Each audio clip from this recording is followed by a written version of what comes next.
स्वागत है आप सभी का हमारे YouTube चैनल नर्सिंग ज्ञान कोश में। मेरा नाम है चंदन और आप देख रहे हैं जीएनएम फर्स्ट ईयर वालों के लिए सबसे महत्वपूर्ण एनाटॉमी एंड फिजियोलॉजी से कुछ इंपॉर्टेंट क्वेश्चंस को जो कि लॉन्ग टाइप के होने वाले हैं। ठीक है, साथ ही पिछले कुछ वीडियो से हम लोग जो सर्कुलेटरी सिस्टम है उसी पे आधारित वीडियो को देख रहे हैं और आज जो बारी है वो आज सर्कुलेटरी सिस्टम के लॉन्ग पार्ट का आज लास्ट वीडियो होने वाला है। ठीक है, तो आशा करते हैं वीडियो पसंद आएगा। अगर वीडियो पसंद आता है तो हमारे चैनल को जरूर सब्सक्राइब कीजिए, साथ ही वीडियो को लाइक तथा अपने दोस्तों में भी जरूर शेयर कीजिए। साथ ही अगर आप किसी खास रिलेटेड टॉपिक पे वीडियो चाहते हैं तो उसके लिए आप हमारे इस वीडियो के कमेंट बॉक्स में लिख सकते हैं। ठीक है, पूरा कोशिश करेंगे उस पे वीडियो बनाने का। ठीक है, तो चलिए बढ़ते हैं आज के पहले क्वेश्चन की तरफ। आज का जो पहला क्वेश्चन है वह है सर्कुलेटरी सिस्टम से, जो कि आज होने वाला है ब्लड प्रेशर को हम लोग कैसे मापते हैं उस पर। ठीक है, पिछले वीडियो में हम लोगों ने ब्लड प्रेशर को देखा था, लास्ट जो क्वेश्चन था। ठीक है, और इस वीडियो के साथ हम लोग जो ब्लड प्रेशर का मेज़र है यानी मापन है उसको देखेंगे।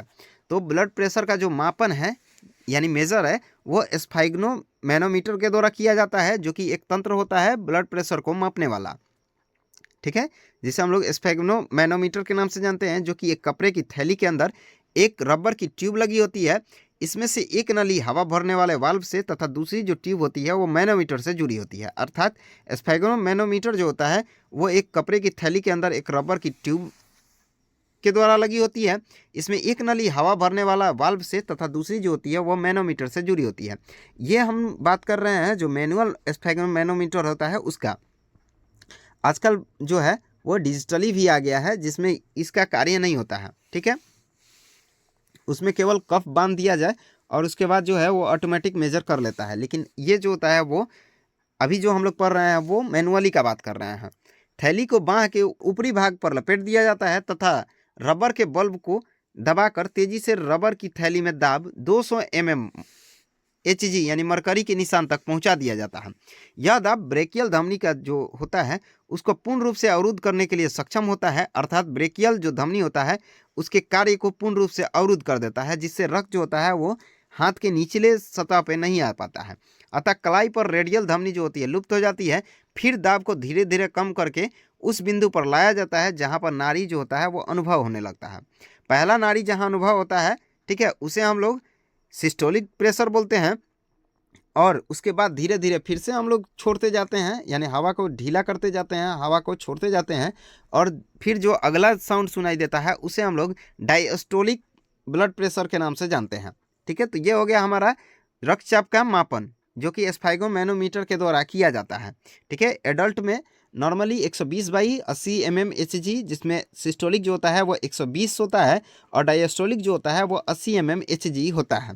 ये था हमारा स्फैग्नोमैनोमीटर, जो कि एक मेजर करता है ब्लड प्रेशर का, यानी ये एक यंत्र है जो कि हमारे ब्लड प्रेशर को मापता है। ठीक है, तो इसमें डायस्टोलिक और सिस्टोलिक जो प्रेशर है वो निकल के सामने आता है। चलिए आगे बढ़ते हैं। आज का अगला क्वेश्चन है कार्डियक साइकिल। ठीक है, कार्डियक साइकिल वयस्क मानव के हृदय का जो वजन होता है उसके शरीर के 200वें भाग के बराबर होता है। ठीक है, हृदय प्रति मिनट 70 से 80 बार हार्ट बीट करता है, जिसे हम लोग धड़कन के नाम से जानते हैं, जिसको मैंने पिछले वीडियो में ही डिस्क्राइब किया हुआ है। मानव शरीर में 4 से 6 लीटर रक्त होता है।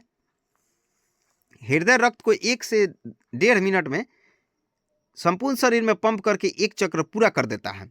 ठीक है, और इसी चक्र को हम लोग हृदय चक्र या साइक्लिक रिपीटेशन के नाम से जानते हैं। अर्थात मानव शरीर में जो रक्त होता है उसका पूरे शरीर में एक बार में पंप करके, ठीक है, और पूरे शरीर में वितरित करना और फिर से जो अनप्योर ब्लड होता है उसको फिर से हृदय में आना ही हमारा कार्डियक साइकिल के नाम से जाना जाता है। इसका दूसरा नाम साइक्लिकल रिपीटेशन भी होता है।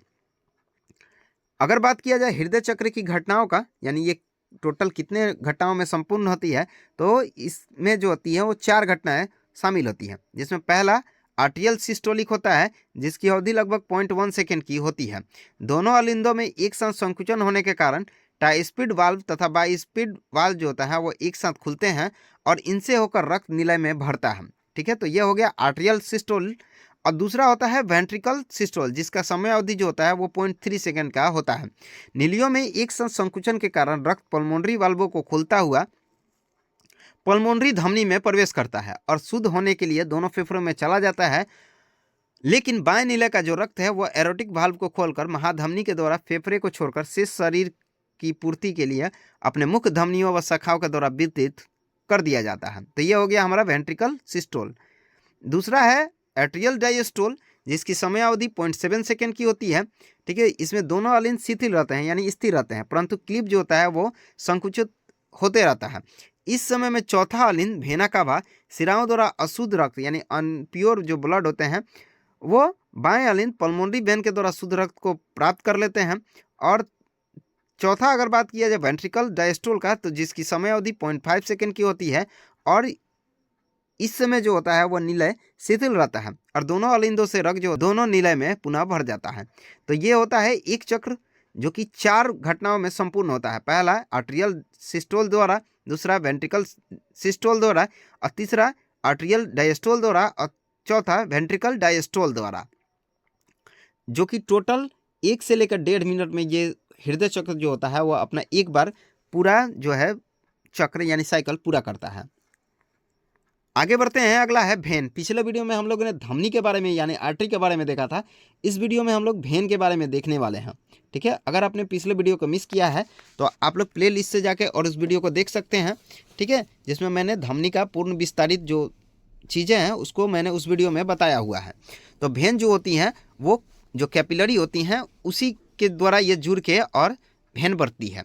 ठीक है, यानी सबसे जो छोटी केशिकाएँ होती हैं उन्हीं के जहाँ पे ये जुड़ती हैं उसी के द्वारा ये सिराएं बनती हैं, जो शरीर से अशुद्ध रक्त को हृदय के दाएं अलिंद में पहुंचाती हैं। ये सिराएं त्वचा के निकट होती हैं, यानी हमारे ऊपर जो दिखाई देता है नस, उसी को हम लोग वेन बोलते हैं, जो कि पतली तथा आपस में चिपकने वाली होती हैं। सिराओं में वाल्व होते हैं जो शुद्ध रक्त को केवल हृदय की तरफ प्रवाहित करते हैं, वापस जो है रिवर्स नहीं आने देते हैं। अर्थात पूरे शरीर से अनप्योर ब्लड को खींच के और हृदय तक ले जाती हैं, लेकिन इनमें पीछे यानी रिवर्स करने का कोई ऑप्शन नहीं रहता है। अर्थात इनमें रक्त जो है केवल आगे हृदय तक जाते हैं, वापस इनमें नहीं आते हैं। तो ये हो गया हमारा सिरा, जो कि 3 प्रकार की होती हैं। ठीक है, पहला ऊर्ध्व महाशिरा यानी सुपेरियर वेना कावा, जो कि हमारे वक्ष एवं वक्ष के ऊपर यानी चेस्ट के ऊपर के अंगों से आने वाली सिराओं से मिलकर बनती है। मस्तिष्क से आने वाली 2 तथा हाथों एवं पश्न से आकर कई सिराएं मिलती हैं। यह ऊर्ध्व महाशिरा बनकर हृदय के दाएं अलिंद में अशुद्ध रक्त को पहुंचाती हैं।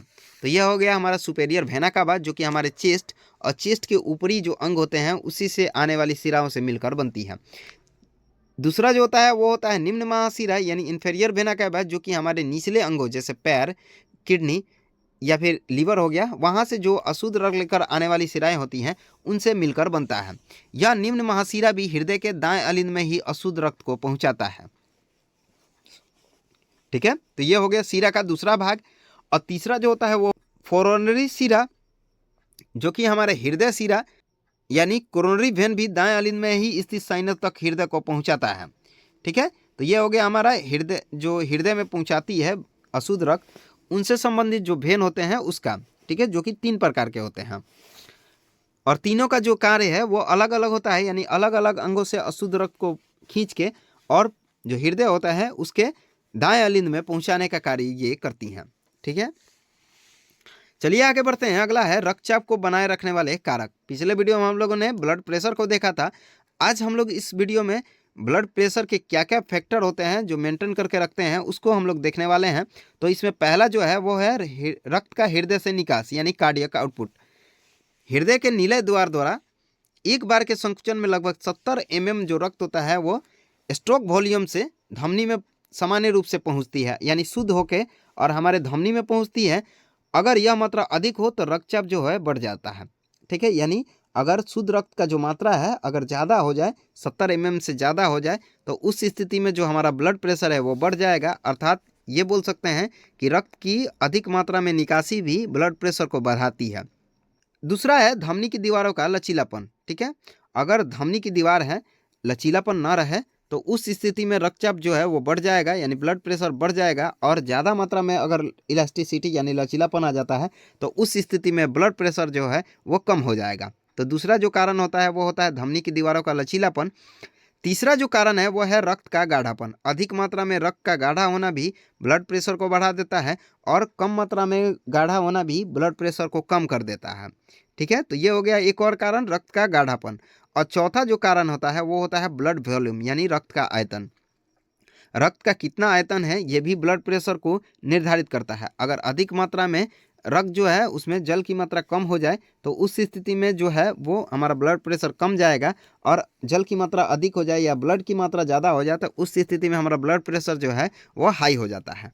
ठीक है, तो ये फैक्टर होते हैं जो कि हमारे ब्लड प्रेशर को मेंटेन करके रखते हैं।